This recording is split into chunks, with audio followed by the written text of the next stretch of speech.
Masagana, matatag at progresibong industriya. Ito ang inaasam para sa mga magsasaka ng niyog sa bansa. Sa ilalim ng Coconut Farmers and Industry Development Plan ng CFIDP, kayang-kaya. Iba't ibang programa ang nakalaan para sa mga magniniyog. Kasama na rito ang health and medical, scholarships, crop insurance, credit at marketing assistance. Mayroong ding training, access sa iba't ibang pasilidad at mga serbisyo para sa mga samahan at kooperatiba. Magtungo lang sa pinakamalapit na opisina ng Philippine Coconut Authority sa inyong lugar upang magpatala sa National Coconut Farmers Registry System o NCFRS. Sabay-sabay tayong umasenso sa pagniniyog. Maging masagana, matatag at progresibo. Kasama ang Department of Agriculture, Agricultural Training Institute, Philippine Coconut Authority at ang CFIDP. Panahon na ng pagbabago, dahil sa ito ay kinakailangan. Tayo na magtulong-tulong na maunlarin ang mahal na iwanan.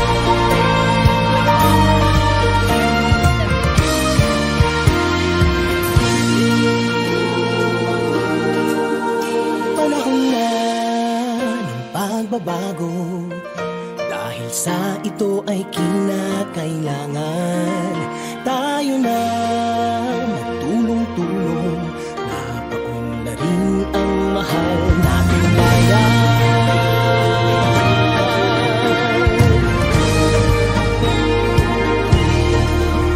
Panahon na magbabago, at iayos ang mga dapat ayusin. Dapat lang maging tungkulin ng bawat mamamayan dito sa atin. Ng pagbabago patungo sa pag-asenso, magsikap ng mabuti at nang guminhawa tayo.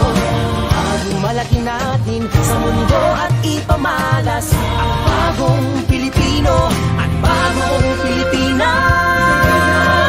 Panahon na ng pagbabago, pagpilitin natin ang sarili natin at nawala na ugali. Sasay ka sa atin ang lahat. Panahon na pagbabago, at mamunan sa kahit anong larangan. Ang tagumpay ay karangalan. Alay o ihandog natin sa bayan. Ulit nang napatunayan ng Pilipino ang husay at takas, kagandahan at talento. Ang makipagpaligsahan kahit anong oras. Bagong Pilipino at bagong Pilipinas.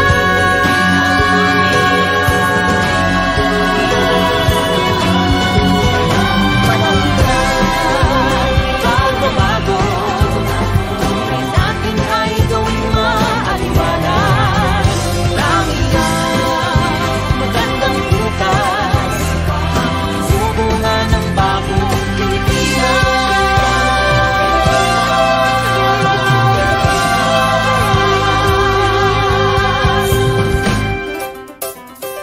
Panahon na.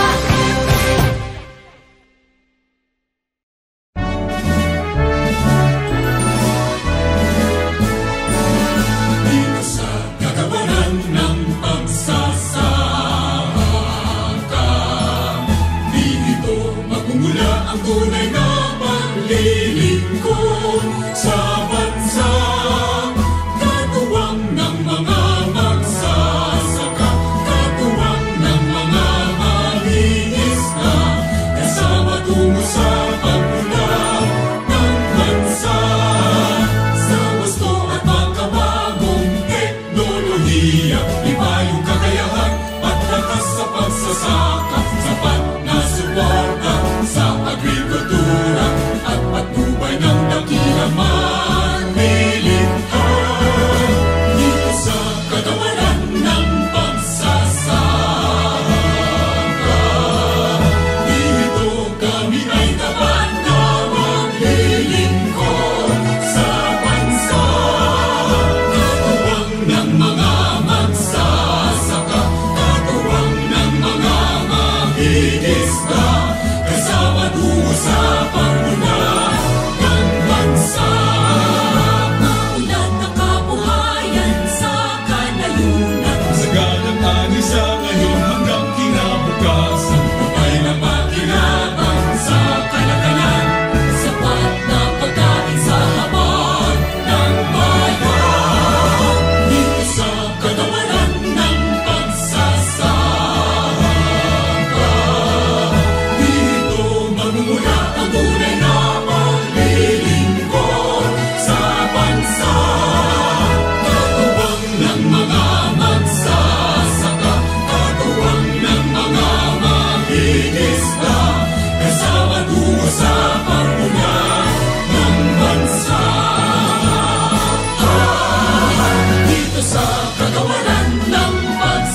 linis na, kasama tungo sa pagulong ng bansa.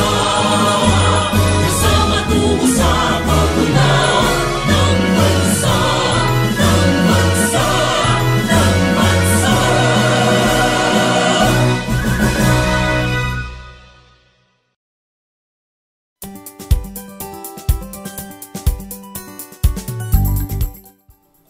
Magandang buhay, Magandang ani, Central Luzon, buhay na buhay.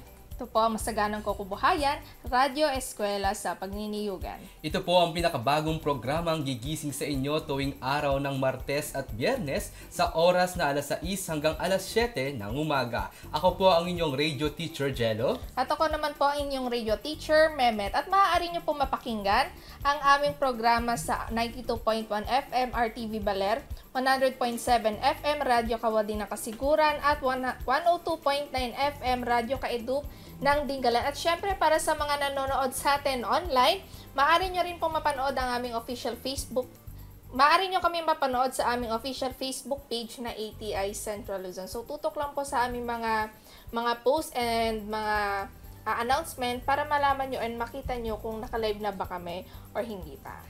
Katuwang rin po natin dito sa ating programa ang Department of Agriculture Regional Field Office 3, Philippine Coconut Authority at ang Provincial Government Unit ng Aurora. At syempre binabati na rin po natin yung mga kasama at katuwang natin sa programang ito. Nabanggit na nga po ng ating ni partner Jello yung mga katuwang na ahensya natin. So unahin na po natin ang Center Director ng ATI Central Luzon na si Dr. Joey A. Bellarmino, ang Regional Executive Director ng DARFO 3, Dr. Eduardo L. Lapus, ang Regional Manager 3 ng Philippine Coconut Authority Region 3 and 4B Office, Mr. Dennis D. Andres, ang Governor ng Province ng Aurora na si Honorable Reynante A. Tolentino at ang kanyang Provincial Agriculturist na si Sir Arnold A. Novicio. So, mamaya po pag-uusapan natin ang tungkol sa CFIDP component number 4. So, ano nga ba itong component na ito? So, mamaya po may makakasama tayo from DARFO 3. So, tutok lamang po, wag aalis, magbabalik po ang Masaganang Kukubuhayan,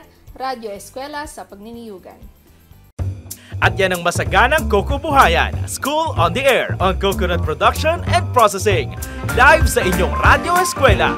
Ang programang ito ay handog sa inyo ng Department of Agriculture at Agricultural Training Institute. Makinig at matuto on air. Dito lang sa Masaganang Kukubuhayan, School on the Air on Coconut Production and Processing. Masaganang Kukubuhayan, School on the Air on Coconut Production and Processing. Nagbabalik po ang Masaganang Kukubuhayan, Radyo Eskwela sa Pagniniyugan. Para sa ating mga tagapakinig, ihanda lamang po natin ang lapis, ballpen at papel at sabay-sabay matuto, makinig at mag-aral dito sa ating episode 9. At muli po, maaari nyo po mapakinggan ang aming programa sa 92.1 FM RTV Baler, 100.7 FM Radyo Kawadi ng Kasiguran at 102.9 FM Radyo Kaedup ng Dingalan. At syempre sa ating mga farmers na nag-Facebook or hawak ang kanilang phone at nanonood, maaari nyo po mapanood ang aming official Facebook page na ATI. Maaari nyo po mapanood ang aming programa sa aming official Facebook page na ATI Central Luzon. Ayan. At sa ating pong unang talakayan ay mayroon po tayo makakasama. Siya po ay nagtapos sa kursong Bachelor of Science in Agricultural Biosystems Engineering. Isa po siyang Agriculturist 1 ng Department of Agriculture, Regional Field Office 3. I-welcome po natin si Mr. Roy Anton P. Garcia. Ayan. So magandang umaga po, sir. Welcome po dito sa aming programang Masaganang Kukubuhayan. Ayan. So syempre bago tayo tumungo sa ating talakayan ay baka meron po kayong gustong batiin or banggitin na tao dito sa ating programa. Yun po, bago po tayo magsimula ay gusto ko lang pong bumati ng isang maganda at pinagpalang umaga sa ating mga tagapakinig sa kanilang bahay at sa ating mga magsasaka ng Region 3. Gusto ko rin pong batiin ang Department of Agriculture Regional Office 3 at ang aking mga kasamahan sa High Value and Development Program. Magandang umaga po sa ating lahat. Ayan, so magandang umaga sir. Sa mga binati din ni sir, magandang umaga po sa inyong lahat. So ngayon po, umaga ay tatalakayin natin ang tungkol sa intercropping technology. So ito po, tama po ba sir, itong intercropping ay nakapaloob sa CFIDP Program Component 4. So ano po ba yung CFIDP Program Components sir? Yung component number 4. Ang program component number 4, ma'am, is about community-based farm enterprise development, which focus the rehabilitation and improvement ng mga farm. And nakapaloob po dito ay hindi lamang intercropping, ma'am, which is kasama din po yung integration ng native poultry and livestock and dairying na susuporta sa ating mga magsasaka na coconut farmers para matulungan po natin silang mapataas ang kanilang kita, mapataas po ang productivity ng kanilang farm, and also mapataas po ang efficiency ng paggamit ng kanilang lupa. Ayan, so hindi lang isa ba tama sir ang Yes, nandito? ma'am, hindi lang po isa ang focus ng component 4 nito, ngunit focus niya po lahat, almost, pati po ang mga animals, poultry, kasama po dito sa napapaloob sa component 4. Ayan. When it comes naman sir sa poultry, sino-sino po ba yung mga ahensyang dito? Poultry, bukod sa poultry yung animal na pangkalatan, sino-sino po yung mga involved dito? With this component, ma'am, meron po tayong tatlong ahensya ng gobyerno na nag-implement or implementing agency for this program. Una po ang Department of Agriculture under High Value and Development Program. Doon po pumapasok yung intercropping of cacao and coffee. So basically po sila yung hahandle sa mga programa or activity na makakatulong sa ating mga magsasaka regarding with their intercropping. And next po, we have the National Dairy Authority. Doon po pumapasok yung integration ng dairying sa mga farm ng ating mga magsasaka. And lastly po, kasama din po natin ang Bureau of Animal Industry. Doon po napapaloob yun sa mga poultry and livestock. Ayan. So, nabanggit ni sir na dito sa program component 4 ay hindi lang tungkol ito sa intercropping technologies but also dito sa mga farm animal integration. Pero ngayong episode na to ay mas pag-uusapan natin ang tungkol sa intercropping na technology. So, nabanggit nyo nga sir na siyempre kasama ito sa ating CFIDP Program Component 4. So, ito ay pinaghati-hati into may mga budget allocation. Ano po? Tama po ba? Or, yes, ma'am. So, ngayon tutungo na tayo sa intercropping technology. So, ano nga ba? Dahil po na-discuss na po natin ano ba yung component 4 para sa CFID program, sir, ano naman po ang intercropping at bakit po ini-implement ito ng HVCDP or High Value Crops Development Program? So, ang intercropping po ay isang activity or practices ng ating mga magsasaka kung saan po ay nagtatanim sila ng ibang halaman or ibang crops maliban po dun sa mga existing crops po nila na nakatayo sa kanilang farm. So, with this, yung high value po ay ini-implement niya itong program na to dahil we have so much success story na gumanda po yung kita, gumanda po yung land use efficiency ng mga farmers by doing this intercropping. So, para po ma-achieve po natin ang ating layunin na matulungan ang ating mga magsasaka, ina-encourage po natin sila or ini-implement natin itong program nito para matulungan ang ating mga magsasakang mag-intercrop sa kanilang mga farm.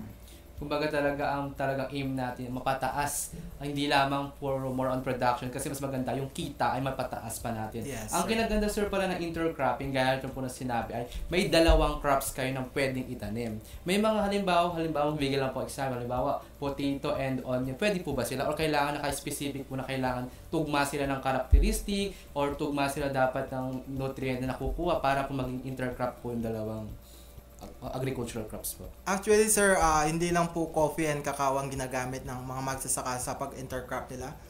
Marami din po silang ibang crops na nilalagay or ginagamit as their intercropping crops. But kung titignan po natin sa mga requirements or kailangan ng mga halaman parang mas suitable po yung gamitin pag-intercrop ang coffee at cacao sa coconut dahil medyo hawig po sila ng kailangan para mamunga at mabuhay ng maganda. Ibig sabihin, sir, hindi talaga, halimbawa, kailangan talagang mas angkop pa rin talaga kung ba yung combination ng dalawa para mas maging maganda yung produkto na makukuha. Halimbawa, sinabi niyo po kanina, coconut and cacao, ay coffee and cacao para sa isang farm ng kumbaga sa coconut ay yun dapat ay baga may magandang combination, hindi lang Yes, tayo sir. magkasabi. Hindi pwede natin pagsamahin itong isa na to. Kumbaga, kailangan pa rin talaga siya ng Yes, sir. combination. Choosing po kasi ng crops na gagamitin natin sa pag-intercrop, dapat po kino-consider din natin yung establish po kung ano pong nakatanim sa ating farm. So, basically, titingnan po natin kung anong crops yung kahawig na kailangan ng existing crops natin para mas masulit po natin yung mga pataba, yung lupa natin sa pagtatanim. Ayan. So, saktong-sakto talaga siya, no? Kumbaga, itong ginawa nung ginawa ang ating CFIDP ay talagang ang nilagay na nila or ang ini-implement na yung pag-intercrop talaga ng coffee and coconut kasi yun talaga yung dapat sundin kasi mas swak.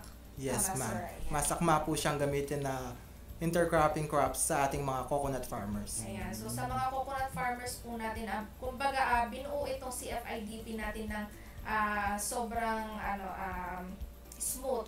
Kumbaga ay hindi na natin kailangang magtanong ng sobra-sobra kasi ito ay dinesign para sa atin. So, planado. Kaya, ang nilagay nila na kailangan i-intercrop natin ay yung coffee and yung cacao at coconut tuloy. Ayan, coffee and cacao. Ayan. So, sir, bakit naman po dito po sa natin sa region, dito sa region 3 specifically, syempre sa Aurora yun yung mga doon maraming coconut area. Ano po yung mga ini-intercrop natin doon sa area ng Aurora? Based po dun sa pagbisita ko po nung nakalipas na buwan, napagtanungan ko po yung ibang farmers ng coconut doon kung ano pa po ba yung nilalagay nila between their or sa mga available spaces po ng coconut nila. Meron po doon na isang farmer na nagsabi ng sinubukan niya daw po yung luya. Luya po. Yes, luya, sir. Pero sa pagdaan nyo po, makikita nyo naman po na marami na pong nag-intercrop na ginagamit yung cacao and coffee as their intercropping crops sa kanilang mga taniman ng niyog. Ayan, so ayun, meron palang nag-intercrop ng luya doon upon your visit, sir. So when it comes naman po doon sa mga pinamimigay natin, nabanggit nyo naman na nag-visit kayo doon sa area ng Aurora. Ano po yung mga variety na pinamimigay nyo po doon sa area natin sa Aurora? Marami na po bang pinapamigay na coffee or na cacao? Sa variety, ma'am, ng mga pinamimigay namin, sa cacao variety po, BR25, UF18, ICS40, K1, and K9, yung mga variety na pinipili namin or minamandato ng CFIDP na ipamigay sa ating mga magsasaka. And sa variety naman po ng kape, nakapamigay na po kami doon ng variety na FRT11, FR07, FRT23, and FRT65. So ito pong variety ng kape na to ay mas kilala po sa species na coffee Senephora or sa locally term po ay Robusta po. Ayan, so Robusta pala. So, for sure, marami naman kayo nabigyan. So, siguro mga ilang farm. Pero buong area ba or hindi naman? Actually, ma'am, hindi ko alam yung exact number na pamigay namin. But, ang goal po namin within 5 years, the span of 5 years po, ay makapamigay po kami ng seedlings na matatamnan po ang 5,000 hectares for coffee po and 7,300 hectares for cacao naman po. Ayun. So, marami-rami na rin. Siyempre, matagal pa naman itong magraran yung ating CFIDP. So hopefully makapagbigay tayo ng maraming seedling ng coconut and cacao dun sa ating mga coconut farmers dyan sa ating mga magsasaka ng niyog, di ba? And dagdag kita rin para sa kanila. Bukod ba, sir, sa pagbibigay po natin ng seedlings sa Aurora? Kasi po, ang bukod po sa Aurora ay ang Bataan at ang Zambales din po kasi isa sa mga production din po ng coconut. Nakapagbigay rin po ba tayo ng mga seedlings sa kanila or more on sa Aurora pa lang tayo nakakapagbigay? As far as I know, sir, more on nakafocus sila ngayon sa Aurora, which is kasi doon para yung central production po natin ng coffee and cacao. Yes. So yun nga, di ba nung opening din natin nabanggit ng ating Senadora Cynthia Villar na doon natin mas tutuunan na kasi sabi nga ni Senator ay napakalawak ng Aurora. Yes. Lalo na pag bungad pa lang talaga ng Aurora, makikita mo talaga yung mga niyogan sa paligid, di ba? Puro niyog. Yeah. Ano puro niyog dito? Kahit dun sa kasi di ba nabanggit sa ang coconut ay nabubuhay malapit sa dagat, sa mga dagat. tubig, Although ang bungad ng Aurora ay Maria Aurora, hindi ng parang medyo malayo pa sa dagat. Pero may makikita ka ng coconut na mga mga puno. Yung mga coconut trees. Tumubo lang mismo sa mga gilid, pero talagang may mga farm talaga kung saan yung production mismo ng coconut. Oo, pero marami pa rin tanim na coconut dun sa kanila. Anong matanong ko lang, sir, para syempre, ano bang favorite na product ng coconut? Coconut, ano yung tawag ito, buko pie, choco flavor. Since ang kasama natin ay coconut and intercropping na. Pati sa mismo byproduct, kaya kailangan mag-intercrop ng mga Ayan. Siyempre matanong ko lang, sir. Anong last visit namin, ma'am, natikman po namin yung product ng Aurora na parang buko pie siya pero may with twist. Pandesal po yung nasa loob po siya ng pandesal. Buko roll or buko pandesal. Na napakasarap, ma'am. Parang yun na yung favorite kong product ngayon ng buko or coconut. Ayan. Bago sa pandinig ko yung buko pandesal, pero yung buko roll, matagal na ba na nating na Ay, baka meron ka po pwede pang idagdag, sir, na po pwedeng sabihin tungkol dito sa pinag-uusapan natin na ano ba yung intercropping or ano pa yung mga nakapaloob dito sa intercropping technologies na under ng CFIDP program component 4. So sir, kanina nabanggit nyo na kayo ay bumibisita, nagkakaroon kayo ng site visit sa Aurora, no? At matanong ko lang, sir, ilan na po ba yung napamigay natin or marami na po ba yung naipamigay natin sa mga coconut farmers natin na mga crops na pwede nilang i-intercrop sa kanilang mga taniman ng niyog? As of now, ma'am, I don't have yung eksaktong number po kung ilan na po yung napamigay namin, but meron po kaming target within 5 years na makapamigay po ng coffee seedlings na matatamnan po ang 5,000 hectares, and for cacao naman po ang target namin is 7,300 hectares. And na-assure ko naman po at alam ko pong mamimit namin itong target namin nito within the 5 years of period. Yes. For sure yan, sir, matatarget sa 5 taon na yun. For sure yung mga seedlings maging productive lang talaga, tas maging ating mga coconut farmers ay makita talagang yung contribution or cooperation nila ay talagang for sure ay yung 5 years na yun, baka 4 years pa lang mashoot nyo na yung pinaka yung inyong target talaga. Ayan. So ayan, so marami lang although hindi natin na hawak yung data, marami na yan for sure. Although meron pa tayo mga ilang taon pa para i-implement ang ating CFIDP. So, sir, nabanggit niyo na ba kung ano yung mga species, mga variety na pwede nating maibigay sa kanila or yung mga natanggap na nila sa kanilang area? So, yung mga variety naman po na pinamimigay ng department or ng program na high value, for cacao po is BR25, UF18, ICS40, K1 and K9. And for the variety naman po ng coffee, yung napamigay na po natin is FRT11, FRT07, FRT23, and FRT65. So this kind of variety po, mas kilala po natin tong variety ito na Robusta. So this Robusta po ay yun yung ginagamit natin for espresso and instant mixes. So basically yung mga 3-in-1 po na kape na iniinom natin made of Robusta species po. Yung pala, kumbaga tayo kasing mga Pinoy, basta uminom lang tayo, alam namin kasi natin. Doon po ba, sir, mabanggit ko lang yung kaping barako?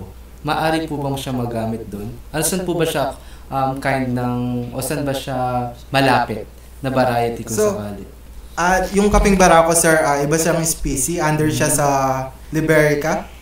And design po talaga siya bilang gawing kaping barako dahil meron po siyang strong flavor and sharp aroma. So kung gagamitin po na instant mixes to, baka medyo umiwalay po yung lasa niya at saka yung aroma niya sa pag-mix na sa mga ibang mixtures. Alright po, sir. Ayan. So, may na-encounter ka na ba, partner, ng mga di ba napunta tayo? Yeah. Kayo pala, meron ka na-encounter na nag-intercrop ng coffee or ng kakao pa lang? As of kasi ng first time kong wax na Aurora noon, kumbaga, may pinuntahan kami mga field ng farmers, especially yung production ng coconut. Hindi pa ako nakakita na specific na nag-intercrop pagdating sa ganito. Tapos di pa rin ako nakita ng field talaga na may intercropping na nagkatabi yung cacao at yung cacao at coffee. Yun. So, siyempre may mga hindi naman din kasi lahat ng farmer ay siguro hindi lang natin nakita yung taniman nila.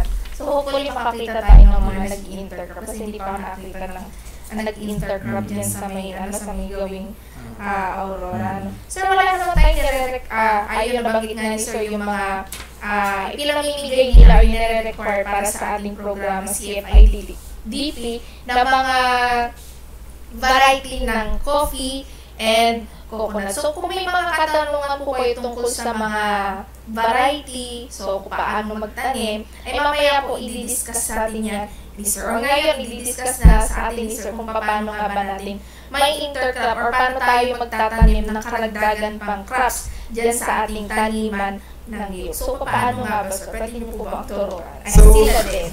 sa pag-intercrop sa ating mga niyogan, meron dalawang pattern po na ginagamit ang ating mga farmers or dalawang pattern na pwedeng gamitin ng ating mga farmers. So basically po kasi ang spacing po ng ating mga coconut ay nag-range sila ng 8 to 10 meters from each other. So with that spacing po, pwede silang gumamit ng square pattern. So yung square pattern po yun, bali ang mangyayari po, between dalawa pong coconut is pwede kayong magtanim ng dalawang coffee or dalawang cacao. And other pattern po na pwede nilang gamitin is triangular pattern. So this triangular pattern po, between po ng dalawang coconut, pwede silang mag-intercrop ng dalawang coffee and isa pa po sa taas ng dalawa. So ganun po siya nagiging triangular pattern. So sa nabanggit ko sa pagitan ng dalawang coconut, ito si coconut 1 tama or si coconut 2. Doon sa pagitan nila, kailangan din dalawang crop. Tama ba yan? So, kailangan yung dalawang crop na doon sa pagitan nila ay isang crop lang, hindi magkaiba. Halimbawa, merong coffee, merong coconut, coffee or cacao dapat. Kung cacao lang. At kung coffee ay coffee lang. Yeah. So, para sa ating mga coconut farmers, isang crop lamang po. So, mamili tayo. So, sila ba yung namimili or kayo? Yes ma'am, based pa rin po sa mga farmers po natin yan kung ano mas prefer nilang gamitin as intercrop crops. Ibig sabihin po dito sa square part dapat ay tawag common yung divided po ng mga seedlings po. Yes. Kasi nga naka-square. Di tulad ng triangular talaga na naka-triangle yung pagtatanim nila na between 2 coconuts tapos 2 cacao tapos meron sa pagitan ba yun sa taas? Yes sir, Na, para mag-form sila ng triangular, di ba? Kumbaga sa pattern naman po sir ng floor plan po ng floor plan po ng farm po. Paano po yung magiging espasyo po nila? Hindi naman po sila nagkakagulo. O kailangan mag-stick lang po. Kung square pattern lang po or yes, pwede naman. Sir, mas maganda mag-stick sila dun sa kung anong pattern ang gagamitin nila para ma-maximize nila po yung area na pagtatamnan nila. Kasi sir, siguro ang pangit naman po kung nagkaroon ng square tsaka triangle, baka magkaiba-iba na yung pagtanim at pagtubo ng mga alright, ng mga agricultural crops natin. At syempre, kaya i-take note po natin sa ating mga farmers na gustong mag-intercrop. Ang tama ba sir, ang pagitan dapat ay 3 meter by 3 meter. Tama ba sir? Yes po, ma'am.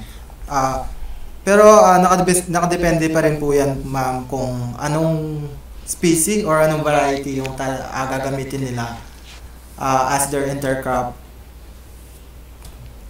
plant. Kasi nagbe-base po sila, ay nagre-range po kasi yan either from 2 meters to 4 meters po. Depende sa variety ng crops na pinili nila.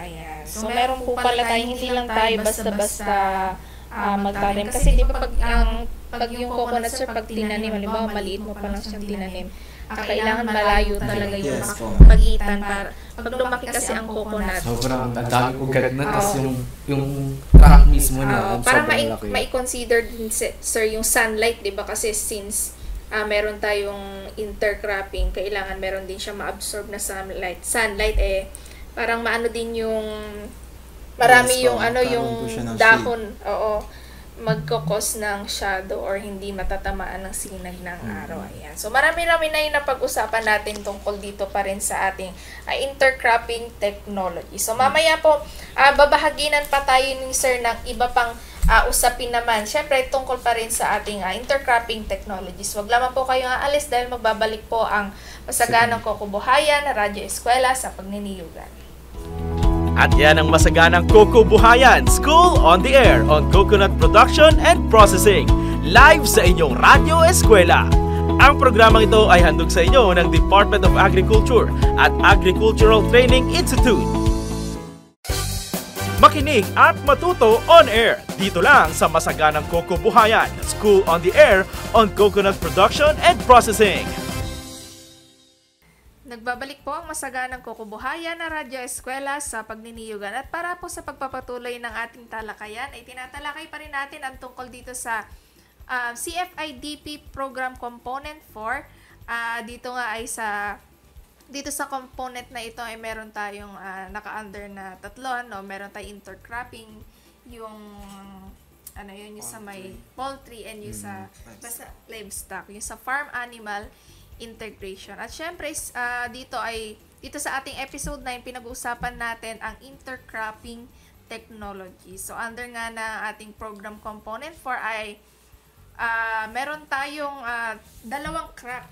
Tama ba, sir, na pwede nilang i-adapt sa kanilang mga coconut farms. Yun ay yung cacao and yung coffee. Ayan. So, meron ako naisip na gusto kong na product pagdating since meron tayong intercropping. Kung ako ay magkakaroon ng coconut farm, so, siguro gusto ko mag-intercrop ng cacao. Tapos mag-i-invento ako ng produktong buko pie na may chocolate flavor. Alright. Ayan. Parang wala pa ako nakikitang ganun, kasi buko flavor pa lang. Yeah. Ayan. So, tumungo na tayo sa ating tatalakayin naman ngayon. Sir, matanong ko lang, pagdating dito sa pagtatanim natin ng coconut, meron ba itong mga temperature requirement? Ganun. Of course, ma'am, yes po. Lahat naman po ng crops natin ay may nire-required na temperature and other factors para sila mabuhay or lumago sa kanilang pagkatanim. So, ito rin siguro ito rin yung isang dahilan kung bakit ito yung required na crop ng CFIDP na gamitin as intercropping crops sa ating mga niyog dahil ang coffee and cacao po is almost the same or magkakalapit po yung mga plant requirements nila para lumago at mabuhay sa kanilang pagkakatanim. Sa temperature po na nire-require ng coconut, nagre-require po siya ng 24 degrees Celsius up to 29 degrees Celsius. While naman po ang ating cacao ay nagre-require po siya ng 18 degrees Celsius to 32 degrees Celsius.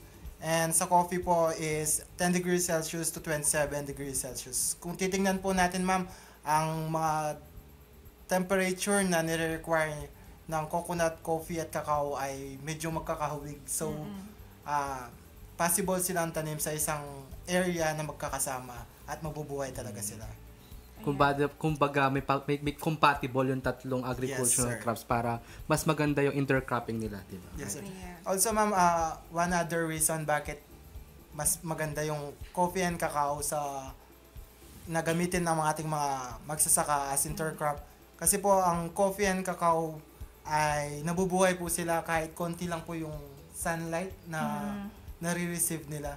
So, alam naman natin na mataas po yung coconut and medyo lumalabong po siya. So, nakukover niya yung area sa baba na hindi natatamnan, which is applicable pa rin sa coffee at cacao para sa sila ay mabuhay. Ayan. So, ayun nga, nabanggit ni Sir na medyo parang dahil sa mga dahon ay merong mga shade, di ba, Yes, na ma'am. mahihirapan yung mga crops natin na mag-grow. But then again, syempre, dun sa mga nakaraang episode natin dun sa good agriculture practice na binanggit sa atin ni Sir Roel ay syempre, since kailangan din kahit papaano naman ang sunlight ng ating tanim ay syempre yung mga tuyong dahon, inaalis natin yan. So kasama yan sa pagme-maintain ng ating mga farm, especially na ating mga coconut farms. Ayan. So meron po kayo itadagdag, sir. Sa rainfall naman po na kinakailangan ng ating mga crops na coconut, cacao, and coffee, magkakahawig din po sila ng water requirement na nire-required. Nangangailangan po ang ating coconut ng 1,500 up to 2,500 millimeter ng water. And for cacao po is 1,250 and up to 2,800 millimeter. And for coffee is nagre-required po siya ng 2,300 millimeter. So, pati po sa total rainfall or water requirement na kailangan nila ay magkakahawig sila. So, kung magpapatubig po tayo, saktong-sakto po na pagkailangan na po ng coconut ng tubig, kailangan na rin po ng ating mga intercrops na mapatubigan din. Ayan. So, since nadagdagan doon sa taniman natin ng nyog, hindi lang nyog ang nabubuhay. So, meron tayong iba pang crop, yung coconut, yung cacao or yung coffee. So, parang karagdagang karagdagang pangangailangan ng tubig. Hindi lang ng tubig, pati ng mga mga nutrients, mga fertilizer, tama ba? Pero in terms po ng scheduling nyo ng pagpapatubig, hindi rin pa rin magbabago, ma'am. Parang matadagdagan lang po yung number of days or number of liters of water po na ipoprovide nyo sa area. Kasi magkakasabay-sabay din po silang yung schedule po ng kanilang pangangailangan ng tubig. Sir, may karagdagang katanungan lang mo patungkol po kasi di ba po kasi hindi naman po kasi masyadong matakaw, tama ba Yes. ang coconut natin. In terms po sa ganito, kasi po ang coconut po natin kumbaga prone po sila sa tag-init. Meron po bang seasonal na kailangan magtanim lang ng coconut together with the intercropping po ng cacao at ng coffee po? Or anytime po maaari po yung mga coconut farmers natin magtanim at mag-intercrop po? Yun nga po ay natalaki natin patungkol sa weather na maaring adapt ng coconut, coffee, and cacao. Patungkol na rin sa mga rainfall o yung talagang sapat na tubig na kinakailangan ng mga ganito agricultural crops. Ngayon naman sir, pagdating naman po sa income generated naman. Kasi di ba po, once po na alone lang yung coconut at kasi yung pinagkaiba ng mag-isa lang yung coconut in terms sa intercropping, gaano po tumataas yung profit or income ng mga coconut farmers natin sa nagtanim lang ng simple coconut kaysa sa mga nag-i-intercrop po together with the cacao and coffee, sir? Yes. Based sa data na hawak ko ngayon, from year 2004 pa to, but nakikita ko dito na yung benefit ratio po ng pagtatanim ng cacao alone compared sa intercrop ng coconut at cacao, dumadagdag po ang kita ng magsasaka natin into a ratio of 3.43. So, kung magtatanim po ang ating mga magsasaka ng coconut alone lang, ay pwede silang kumita ng net income na 21,050 pesos. Pero pag nagtanim sila ng coconut and nag-intercrop po sila ng cacao, pwede po silang kumita ng net income na combined sa coconut at cacao na 116,161 pesos. So, makikita natin doon na meron pong difference na ratio na 3.43 increase sa kanilang kita. Yun. Ang kinaganda nga partner and sir ng pag-i-intercrop together with the two agricultural crops like sinabi natin, coffee and cacao, ay mas may kita naman natin from 21,050 pesos ay nag-up siya into 116,000, di ba? Ganon kalaki yung talaga magiging impact once na nag-focus or mas talagang tinignan natin yung pagkakaroon ng intercropping patungkol sa ganitong proseso. Kaya sa mga coconut farmers natin dyan, ay ang ganda palang benepisyo at benefit ng ganitong pagkakaroon ng intercropping, lalo na kung meron tayong malalaking sakahan patungkol dito sa coconut farming, di ba? Gaya nga ng sinabi, sir, ang laki agad ng talon, ng presyo ng net income na maaari nyo makuha sa pag-ani at pagpuproduksyon ng pagniniyugan at pagkokoprahan sa inyong probinsya. Ayan. So, nabanggit na nga din ni Sir ang profit or yung maaaring kitain ng ating mga coconut farmers sa panonood nitong SOA CFIDP, siguro sa mga palas episode na wag po nating kakaligtaang panoorin ang episode patungkol sa farm enterprise. So doon mababanggit ng ating resource person kung gaano kalaki yung ma-earn natin na kita when it comes sa intercropping ng cacao and ng coffee. So, andyan din yung mga value chain. So, wag nyo lamang i-skip kasi kailangan mapanood nyo to ng tuloy-tuloy. Nang sa ganon, malaman natin na ito pala yung benefit na ating programa na CFIDP, especially nitong SOA CFIDP natin. So, sir, meron pa ba kayong karagdagan na pwede natin mabahagi when it comes naman sa mga plano ng HBCDP office? Yes, regarding naman tayo sa mga plano or strategies na formulated at nakalagay dito sa component 4, under sa HBCDP or sa pag-i-intercrop, nag-develop sila ng 3 strategies na kailangan ay matarget nila at ma-accomplish nila within 5 years. And I think napakaganda na nag-develop sila ng strategy nila nito para alam nila kung saan sila patungo at meron silang daan at iisahin daan nila patungo sa kanilang ginagawa pang araw-araw sa pag-implement nitong program na to. So, to start, ang unang strategy na napapaloob dito sa component 4 is to rehabilitate or rejuvenate a total about of 2 million coffee and 3 million cacao trees na already intercrop under coconuts. So for this one, marami na po kasi tayong mga farmers na nag-intercrop na ng coffee or cacao sa kanilang farm. For this strategy, ang goal po ng ating programa or ahensya ay bigyan ng suporta yung ating mga coconut farmer. ang ating mga local farmers or mga coconut farmers na meron na agad or nagtanim na ng mga coffee nila or cacao as intercrop. Pangalawa po ay layunin din po ng HBCDP na expand po ang coffee and cacao intercropping na sa pag-encourage ng ating mga farmers or coconut farmers. And priority po nila na makapagtanim pa ng 5,000 hectares for coffee and 7,300 hectares for cacao. Na which is nabanggit po natin kanina na nung tinanong tayo ni Ma'am Mamet about doon sa kung ilan na po yung number of seedlings na napamigay natin sa region. And lastly po,